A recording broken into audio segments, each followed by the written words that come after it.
Ассалаумағалейкум мен құрметті көрермендерім, баршаңызға қайырлы күн. Видео басталмастан бұрын арнамызға тіркеліп, лайк басып, комментарий қалдырып кетіңіздер. Бүгінгі біздің индок, үйректер, тауықтарымыздың барлығы осы таңертеңнен кешкенен далада жайылымда жүреді. Индоктер өздері шомылып, тазарып деген сияқты істерін. Ал тауықтар болса далада шыққан көк шөпті жеп, жаңадан қазір қыс басталарға жақын жердің астынан көк шөптер шығады.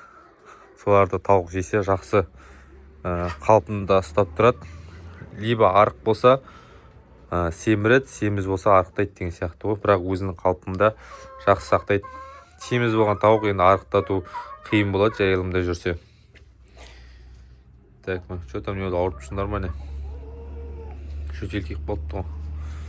Қорада осындай, айтпақшы. Так, қызыл лампыны қостық біздер. Мінекей, қызыл лампыны қостық. Енді астына опилка қалды.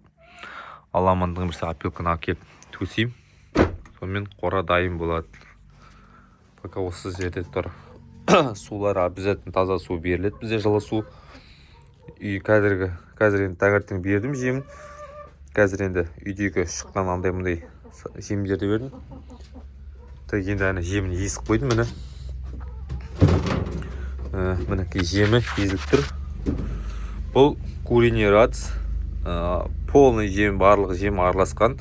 И содан кейін мынандай жемдер қоссам. Мынандай здраворный сушканы қостым мен деген. Сосын тағы да бар еді. Рябушка бар. Рябушка қостым. Соны араластырып, қазір бұқтырып қойдым. Бұл кішкене жарты сағаттай тұрады. Жарты сағаттай дегенде кешкі тамақтарын беретін уақытқа дейін тұрады. Мысалы мен қазір кешкі астарын сағат 4-те берем. 4-ке дейін мына жем бұқтырылып тұрады. Бұл жемді мен обед уақытында есіп қоям. Так, есіктен ашық берейін. Кіре болды. Жұмыртқа туай беріңдер бытырлатып. Қалған тауықтар осылай жайылымда жүреді. Твай жақсы өсіп келе жатыр. Айқайлап тұр қазір. Басында айқайламайды еді. Австралоп жақсы. Атештерде барлығы жақсы тауықтарын бар. Твай жақсы өкіп жатыр. Жайлап.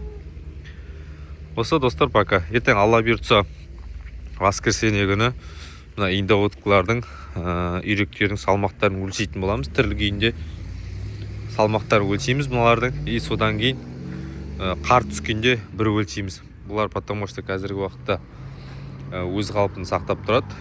Қар түскеннен кейін бұлар уже денесіне май жинап бастайды. Күн салқындаған сайын бұлар май жинай ма, үстіне бірдеме ғой.